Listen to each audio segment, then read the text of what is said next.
Respiration, lecture number 12. Now what left is anaerobic respiration. You must have noted that I have altered the sequence. हमने पहले पूरा aerobic respiration complete किया, calculation किए, details में aerobic respiration को relate किया, एम्फिबोलिक pathway, what it means, we discussed everything. Now come to separately anaerobic respiration, fermentation. Then we'll discuss RQ. So थोड़ा sequence alter हुआ है, लेकिन पूरा बुक पढ़ लेंगे तो आपको पूरा अच्छे से समझ में आएगा. Don't worry about it. See, main steps involved in anaerobic respiration, properties of anaerobic respiration. Anaerobic respiration is incomplete oxidation. क्या देखो, ऑक्सीडेशन शब्द आपने सीखा है. Oxidation means addition of oxygen. Yes, one definition. One more word we discussed about oxidation is removal of hydrogen. Removal of hydrogen or electron is oxidation. देखो, ये anaerobic respiration है. anaerobic respiration में no participation of O2 is one important thing. देखिए, oxygen participate नहीं करेगा. अगर oxygen participate नहीं करता है तो आपको ये पहले पॉइंट पे ऑब्जेक्शन आ सकता है that why it is oxidation, क्योंकि ऑक्सीजन ऐड ही नहीं हो रहा है. सी द थिंग इज, हाँ ऑक्सीजन पार्टिसिपेट नहीं करता है, ऑक्सीजन ऐड नहीं हुआ, oxygen is not added, but what happen in the process is that incomplete oxidation में रिमूवल ऑफ हाइड्रोजन होगा, and that too all hydrogen are not removed. So it is called incomplete oxidation of organic compound by removal of hydrogen. यहाँ पे hydrogen atom मतलब C6H12O6 अगर है, उसमें से ये जो 12 हाइड्रोजन है वो रिमूव कर दिए जाएंगे. Okay, so 12 hydrogen atoms are given out. If all 12 atoms of hydrogen are removed, then it is complete oxidation. But in anaerobic respiration, C6H12O6 glucose में के 12 हाइड्रोजन बाहर नहीं निकलेंगे. Okay, so this is incomplete oxidation. Here, oxidation is because the hydrogen is removed incompletely. Some remain. Some hydrogen are present in the end product. There is no participation of oxygen, so it is anaerobic respiration. Number of steps involved in anaerobic respiration are 2 or 3. Anaerobic respiration are of 2 types. One is occurring in yeast and other is occurring in human muscle cell. Or we can say one is occurring in yeast and other is occurring in lactic acid bacteria. Okay, so alcohol जिसमें and product बनता है या lactic acid जिसमें and product बनता है. तो एक प्रकार के अनेरोबिक रेस्पिरेशन में स्टेप्स 2 इन्वॉल्व है, लैक्टिक एसिड बैक्टीरिया जैसे, और ईस्ट के अनेरोबिक रेस्पिरेशन में 3 स्टेप होते हैं. Okay, so we can add here it is a 2-step process in LAB lactic acid bacteria. It is a 3-step process in yeast. We'll discuss in detail. Then, glycolysis is a common step. It is the first step of anaerobic respiration. And in anaerobic respiration, acetylation TCA ATS did not occur. As glycolysis is the only step, the entire process occur in cell cytoplasm. Entire process occur in cell cytoplasm. So these are general properties of anaerobic respiration. Please write down.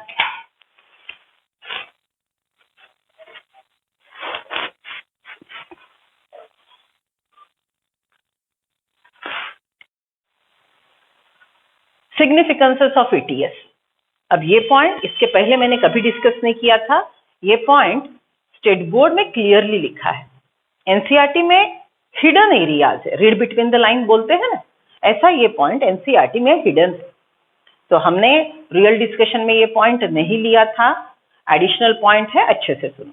C, if you remember, since beginning of aerobic respiration we are saying that glucose is releasing 38 ATP per molecule.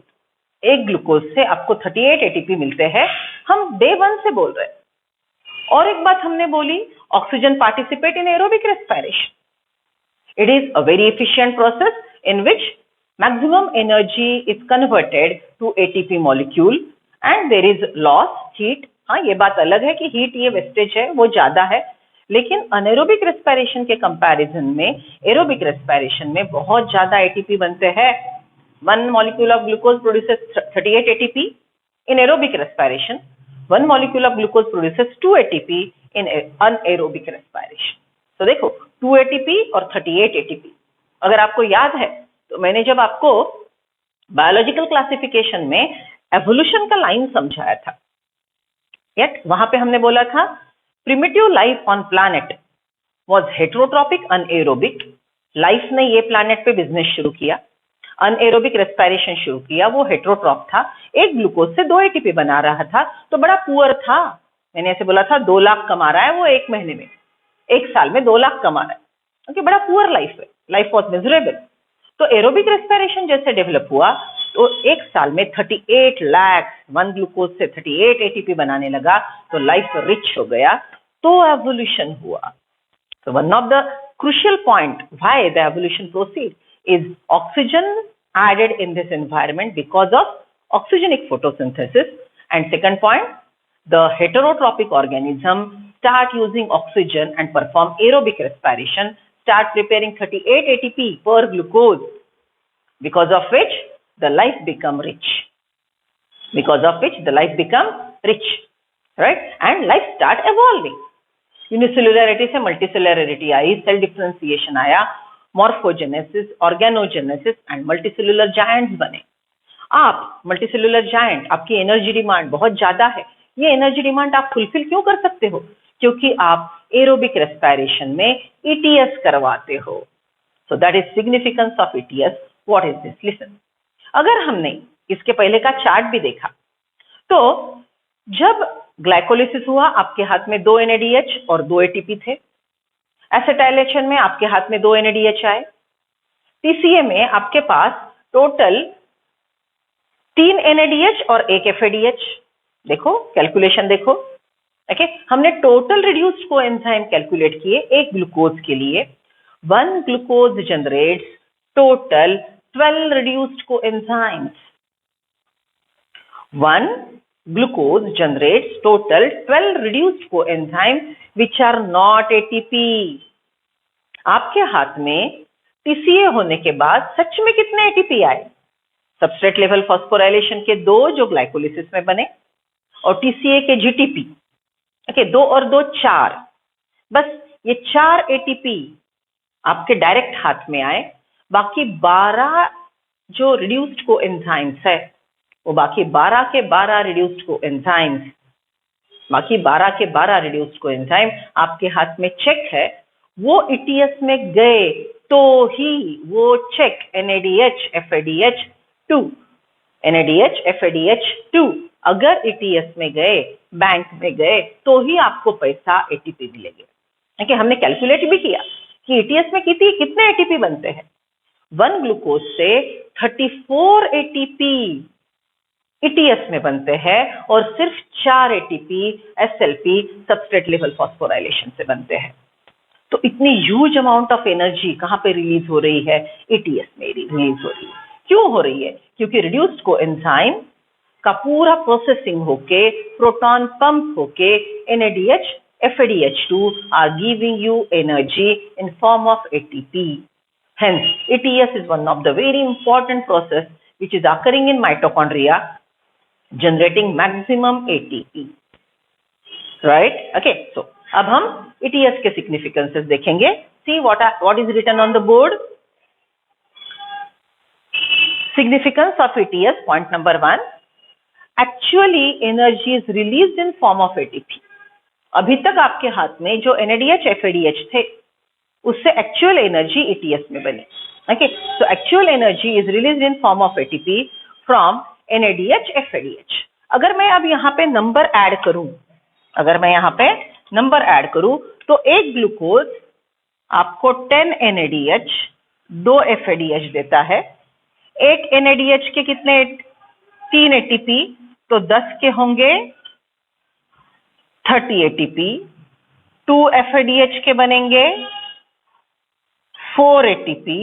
तो ETS द्वारा हमको कितने ATP मिलेंगे? 34 ATP पर glucose, 34 ATP per glucose, right? So ETS is generating 34 ATP per glucose, and this actual release of energy is because this NADH, FADH are oxidized. This actual release of energy is because NADH, FADH are oxidized, right? Okay, so actually energy is released. One more thing, major energy 38 में से 34 ETS में बन रहे हैं, okay तो बाकी के बस 4 बच्चे जो सबस्ट्रेट लेवल फॉस्फोराइलेशन में बनेंगे। So major energy releasing step is ATS. Okay, now one very important thing is see the energy is released in step wise manner. Energy is released in step wise manner. Okay, अब मुझे पूछेंगे madam what is step wise manner? Listen, अगर suddenly energy release होती है, one step energy is released, in that situation because of release of energy the cell में be burn, cell जल जाएगा। ठीक है, ऐसा कभी हो रहा है? सोचो, आपने पोटैटो चिप्स खाए, आपने कार्बोहाइड्रेट खाया, ओके, आपने ग्लूकॉन डी पी लिया, ओके, रेस्पिरेशन हुआ, फट फट फट फट एनर्जी रिलीज हो रही है, सडन रिलीज एनर्जी हो रही है, तो एटीपी कम बनेंगे, हीट ज्यादा बनेगी, और हीट अगर ज्यादा बनेगी तो आपको अंदर से चटके, you are getting burning feeling from inside. Is it ever happening? No. Why it is not happening? Because धीरे धीरे धीरे धीरे स्लोली एनर्जी रिलीज होती है। वन स्टेप रिलीज अगर एनर्जी होती थी तो सेल चटके से, टेम्परेचर हाई जाने की वजह से जल के मर जाता था, right? So step wise release of energy is very important for better conservation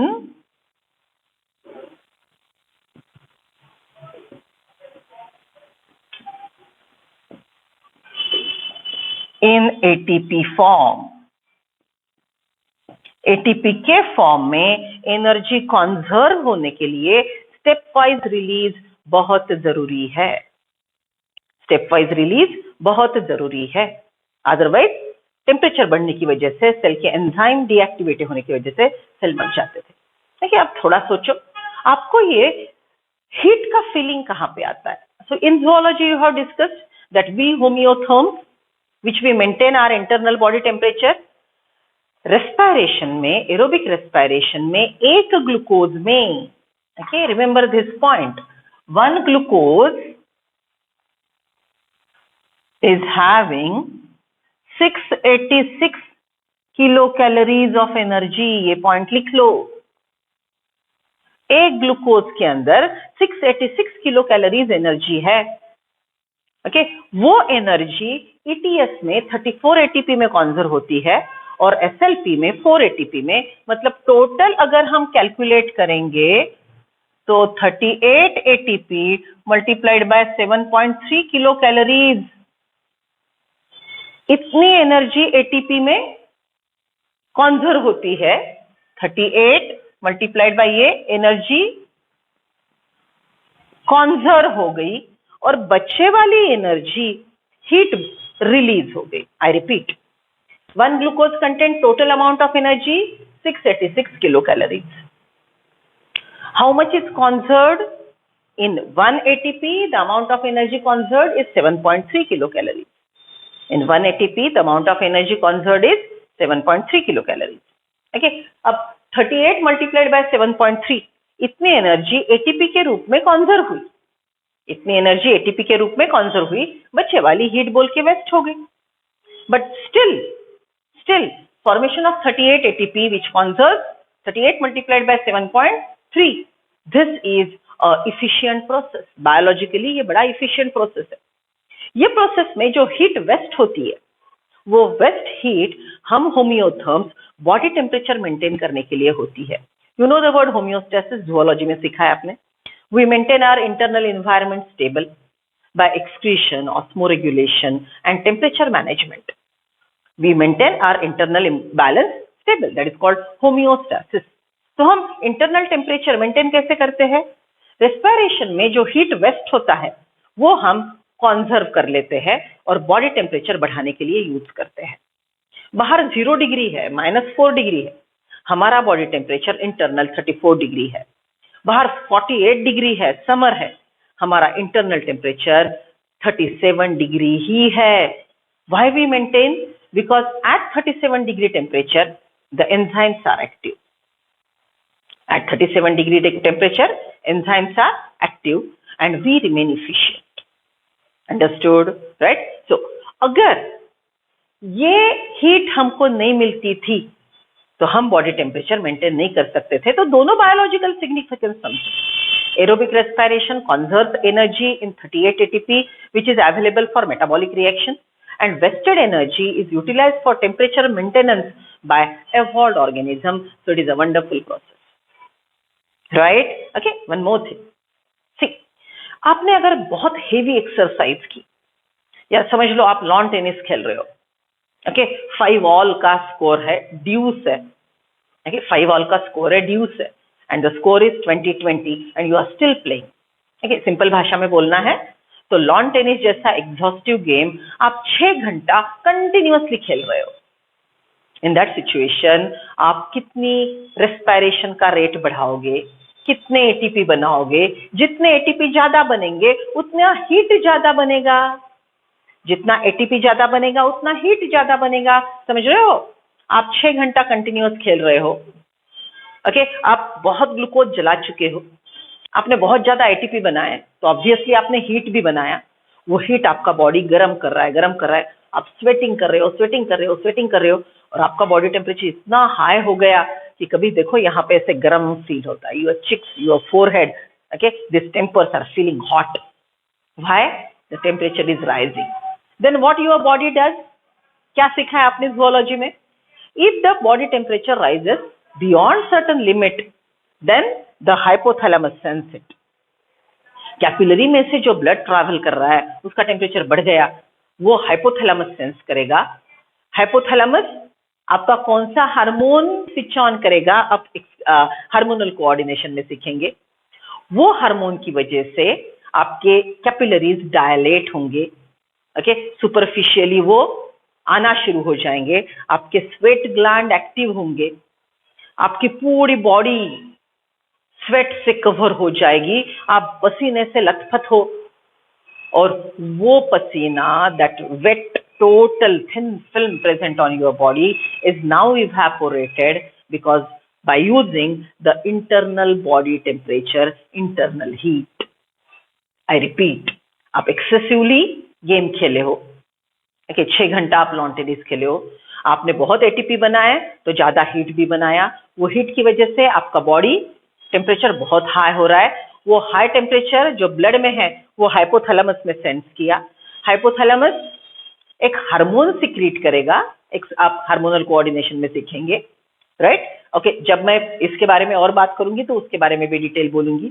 उसकी वजह से आपके कैपिलरीज डायलेट होंगे, स्वेट ग्लैंड ट्रिगर होंगे, your total body is weight by sweat and now that sweat is evaporated by using the heat. Sweat, आपका पसीना evaporate होने के लिए एनर्जी किसने दी? बॉडी ने दी। एनर्जी किसने दी? बॉडी ने दी। तो आपकी बॉडी का हीट लेके स्वेट, आपके बॉडी में से हीट लेके पसीना, स्वेट इवेपोरेट हो गया, आपकी बॉडी धीरे धीरे धीरे धीरे कूल होने लगेगी। Okay, so see how the internal mechanism is working. Okay, so come back to significances of respiration. Third point we wrote that energy released in a stepwise manner for better conservation in ATP. If sudden heat at one step energy would have been released, it would have caused damage to the cell. I have added 2 points at the end. See, go through point number 4 and point number 5. See, stepwise release of energy prevent damage to the cell. Heat अगर excess release हो जाती एक step में तो cell burn हो जाता था, that is not happening. Second thing, byproduct is water. You know, one NADH generates 3 ATP and 1 water molecule. So total अगर यहाँ पे 10 NADH, see what I wrote here, यहाँ पे 10 NADH और 2 FADH, तो यहाँ पे 12 वाटर मॉलिक्यूल भी बन रहे हैं ATS में. ATS में 12 वाटर मॉलिक्यूल भी बन रहे हैं, बराबर. ये water molecule as a by product mitochondria में बनेंगे. ये water molecule as a by product water molecule mitochondria में बनेंगे, तो वो TCA रिएक्शंस के लिए अवेलेबल रहेंगे. Understood, right? So these are significances of ETS. Please write down the points, very important.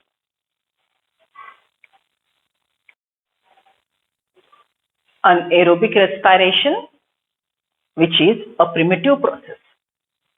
Anaerobic respiration, which is a primitive process, which is not involving oxygen. We discussed that anaerobic respiration occurs in cell cytoplasm. First step is glycolysis. Second step depends on in which organism it occurs. अब पहला step जो हमने detail में सीख लिया है, first step of anaerobic respiration is glycolysis. So what is happening in glycolysis? Glucose is converted to 2 molecules of pyruvic acid and net production अगर हम कंसीडर करते हैं तो 2 ATP and 2 NADH. 2 ATP and 2 NADH, right? So this glycolysis is the first step which is common in aerobic as well as anaerobic respiration. We are revising. glycolysis हमने क्या क्या सीखा था? Glucose, glucose 6 phosphate, fructose 6 phosphate, fructose 1,6 diphosphate, DHAP, PGAL, 2 molecules of PGAL, 2 molecules of 1,3-DiPGA, 2 molecules of 3-PGA, 2 molecules of 2-PGA, 2 molecules of PEPA, 2 molecules of PA. One glycolysis generates 2 PA, 2 ATP, 2 NADH, 2 ATP net, total बनते हैं 4. Glycolysis में SLP द्वारा total ATP बनते हैं 4, लेकिन 2 use हो गए initially investment में. तो वो जो कर्जा लिया था एक्टिवेशन ऑफ ग्लूकोज के लिए जो ATP यूज किए थे, वो फाइनल एंड प्रोडक्ट में से वापस कर लिए, तो प्रॉफिट नेट 2 ATP बने. यहाँ पे इंपॉर्टेंट बात है that this NADH which is synthesized in anaerobic respiration do not follow ETS, right? So it doesn't follow ETS. ये बात ध्यान में रखनी है. अनएरोबिक रेस्पिरेशन के ग्लाइकोलिसिस में जो NADH बने वो ETS फॉलो नहीं करेंगे. Got it, right? So this is step number 1. Now step number 2 and step number 3 differ in different organisms. For example, anaerobic respiration करने वाला आप किसको जानते हो? आप जानते हो ईस्ट को. So let us start with example. Anaerobic respiration in yeast. Same type of anaerobic respiration is performed by plant cell. अब आप मुझे बोलेंगे मैम प्लांट तो यूकैरियोट है, यूकैरियोट में anaerobic respiration होता है क्या? Yes. अगर वाटर लॉग्ड सॉइल है, जमीन में आपने बहुत पानी डाल दिया, अगर वाटर लॉग सॉइल्ड है, ओके, एयर डिफ्यूज नहीं हो रही है, so in water logged soil the air is not available, so root respire anaerobically because it doesn't have any other option. But you know one more adaptation shown by great plant. Plant का life wonderful है, वो situation छोड़ के भागते नहीं, जो situation है वहां पे खड़े रहते हैं, खुद को मॉडिफाई करते हैं. तो देखो याद करो breathing roots. What are breathing roots? Nematophores. Okay, so waterlogged soil के अंदर respiration के मदद करने के लिए उन्होंने positively phototropic roots बनाए, nematophores. And lenticels which are present on nematophores allow gaseous diffusion. It allows gaseous diffusion, and the diffused gas will be used for respiration. Okay, मैंने क्या बोला? एनिमल कंडीशन, ये कंडीशन से दूसरे condition जा सकता है because it's having ability to move, but plants can not. So wherever they are they adopt themselves and they perform better. Okay, that is what is plant life. Plant जैसा adaptation अगर हम रखेंगे तो हमारा life और wonderful रहेगा. It is like that capacity the plant has. So root cell can respire anaerobically. Yeast always respire anaerobically. Root cell can respire anaerobically. मतलब अगर waterlogged condition है तो root cell anaerobic respiration करेगा. Prefer वो aerobic respiration ही करेगा. Root cell. Yeast हमेशा anaerobic respiration ही करेगा. Right? So yeast में जो anaerobic respiration होता है सेम प्रोसीजर प्लांट सेल में होती है. और एक अनेरोबिकली रेस्पायर करने वाला ऑर्गेनिज्म आप जानते हो, right? So we are discussing both at a time. The another anaerobe you know is LAB. What is LAB? Lactic acid bacteria. LAB is lactic acid bacteria which is performing anaerobic respiration always. Okay, what is lactic acid bacteria? दूध से दही बनाने वाला, curdling of milk करने वाला bacteria LAB है. Curdling of milk करने वाला बैक्टीरिया LAB है. So LAB, yeast, plant cell perform anaerobic respiration, but the pattern, the method followed by yeast and plant cell is same. Lab LAB अलग प्रकार का respiration करवाता है, anaerobic respiration, वो हम सीखेंगे. Like lactic acid bacteria, anaerobic respiration is performed by human, or we can write down even muscle cells. Muscle cells can perform anaerobic respiration. अब थोड़ा भाषा की तरफ ध्यान दो. Can perform anaerobic respiration. Okay? अगर क्रिटिकल कंडीशन है तो ही मसल सेल anaerobic respiration करेगा, अदरवाइज एरोबिक रेस्पिरेशन प्रेफर करेगा. लेकिन लैक्टिक एसिड बैक्टीरिया हमेशा अनेरोबिक रेस्पिरेशन करेगा. तो ध्यान में रखो, एग्जाम्पल द्वारा ध्यान में रखना आसान है. अनेरोबिकली रेस्पायरिंग ऑर्गेनिज्म, ओके, आपके आंखों के सामने 4 प्रकार के सेल हैं. अनेरोबिकली रेस्पिरेशन करने वाले आपके आंखों के सामने अभी 4 है, right? Among the four what you know is that yeast and plant cell perform anaerobic respiration in similar fashion. LAB and muscle cell perform anaerobic respiration in similar fashion. But इसमें अंतर क्या है? Yeast and LAB always perform anaerobic respiration. Plant cell, muscle cell prefer to respire aerobically, but in critical condition they can respire anaerobically. Right? Okay. So this is what is briefing. Let's go to detail. Now, if I am talking about anaerobic respiration in yeast cell, the second step is, इनके यहाँ जो second step होता है, second step of anaerobic respiration is decarboxylation. Second step is decarboxylation. What is decarboxylation? See, this pyruvic acid is giving out CO2, 2 molecules of pyruvic acid. अगर balancing करते हैं, it gives out 2 CO2 and form acetaldehyde. It is forming acetaldehyde. Right? Okay. So here decarboxylation occur. Okay, अब देखो, equation अगर MCQ equation के रूप में लिखा तो ऐसा भी लिखा जा सकता है, या अगर मैंने और अलग तरीके से, they can ask you question. देखो, ये जो स्टेप है इसको ही मैं मॉडिफाई कर रही हूँ. Pyruvic acid is giving you 2 molecules of acetaldehyde, right? तो आपको MCQ में यहाँ पे पूछेंगे what is written here. Find A.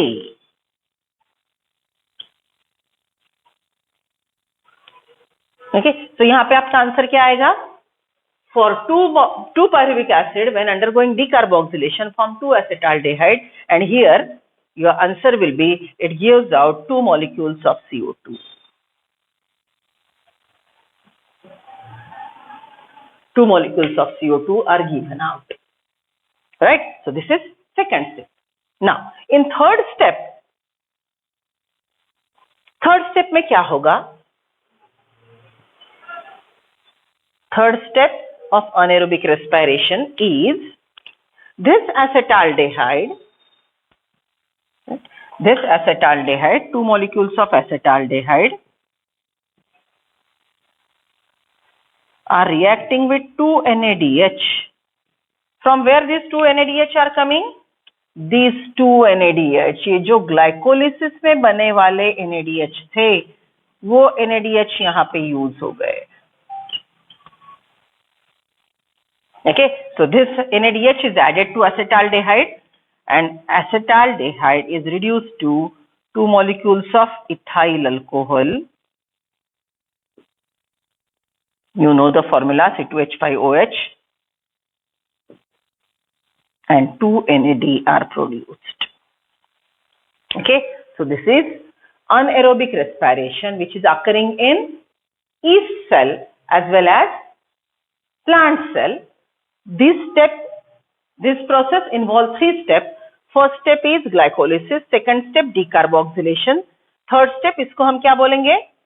Reduction. Third step is reduction, in which acetaldehyde is reduced by NADH. Acetaldehyde is reduced by NADH and 2 molecules of ethyl alcohol are produced. 2 molecules of ethyl alcohol are produced. समझ रहे हो? Right? Okay. So please write down 3-step process which is performed by yeast cell.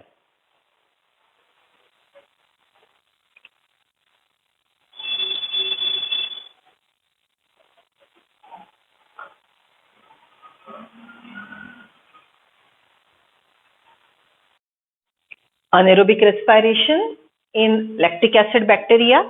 Similar steps are followed in human muscle cell. Same steps are followed in human muscle cell. Anaerobic respiration in LAB, human muscle cell, involve 2 steps. Step number 1, as usual, glycolysis. ये पूरा मैंने जो यहाँ पे लिखा है glycolysis. दोनों step के लिए मैंने कॉमन इलेबोरेटेड स्टेप लिखा है glycolysis.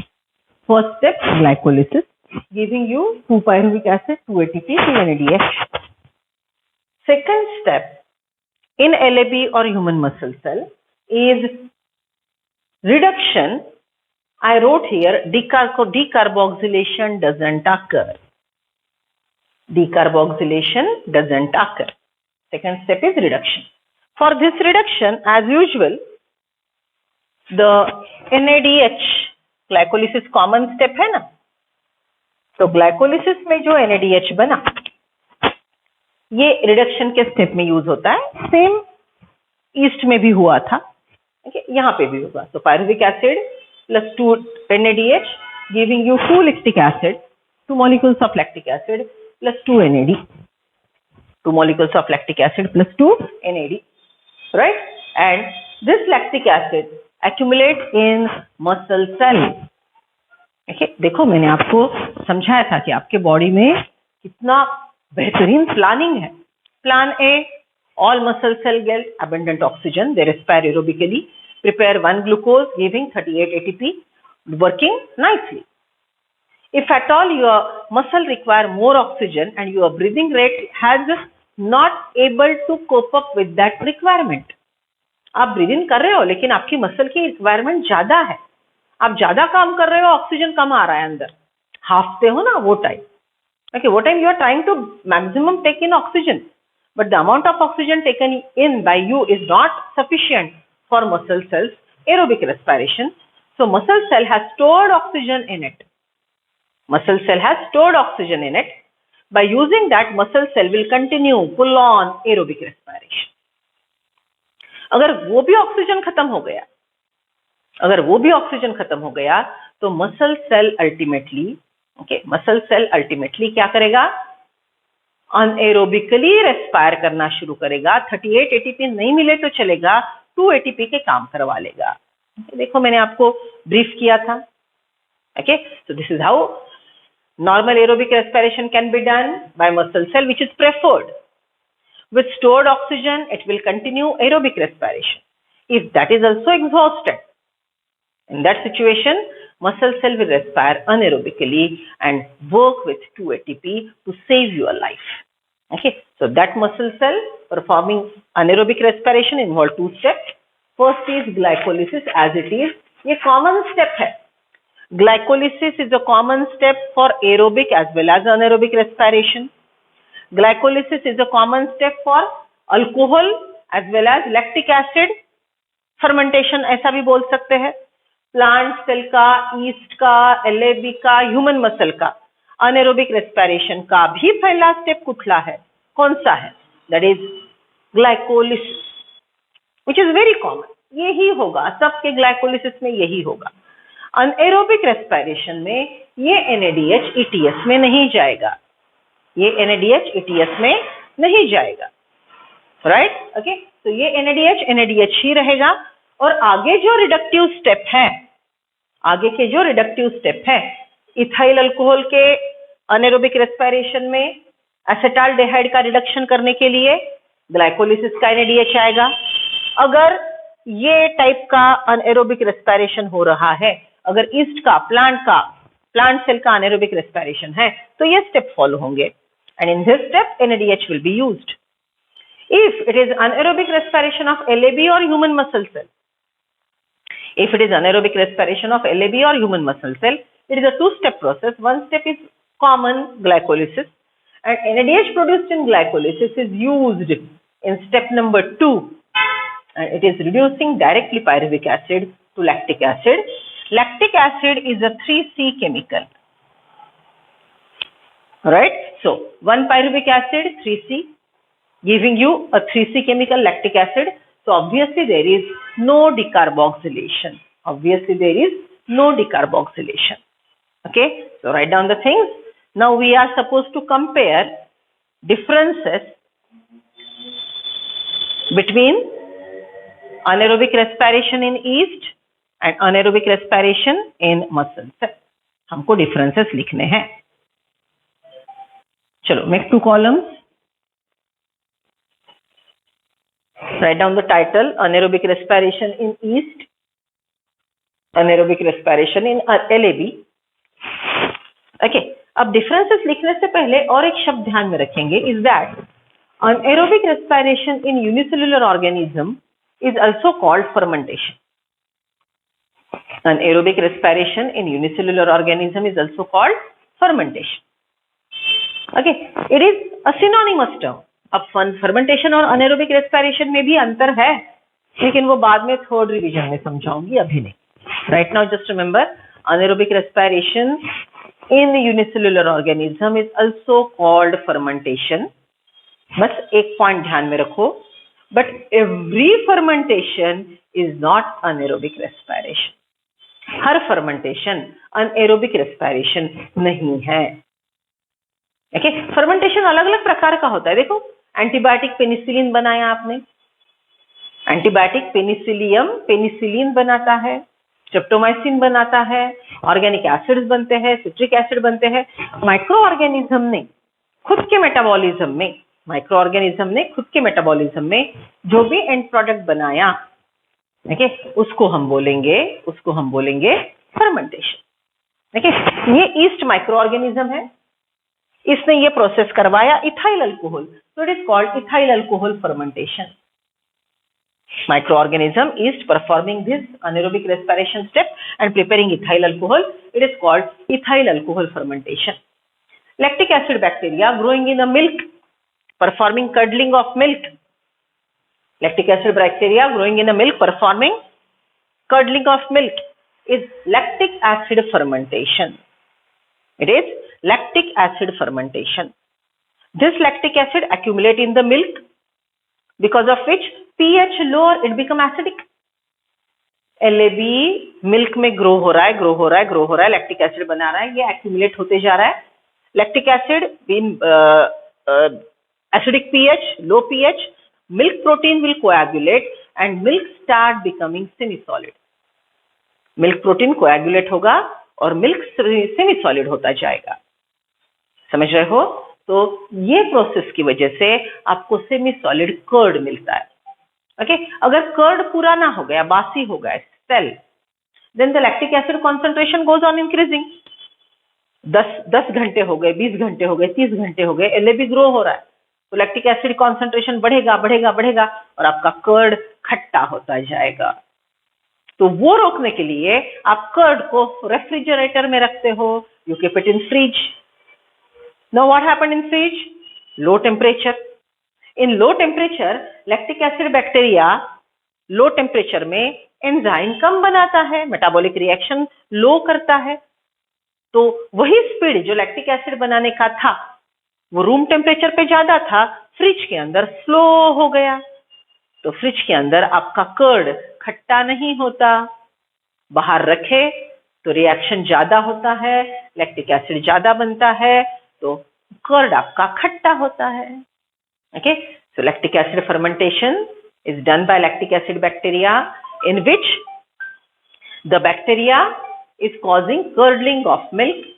Because of lactic acid, the milk protein coagulate, curd become semi-solid, right? And now because of lactic acid, it tastes sour. Okay, so this is how lactic acid bacteria perform lactic acid fermentation, and east perform ethyl alcohol fermentation. आपने ये दोनों process compare करनी है और differences लिखने हैं homework.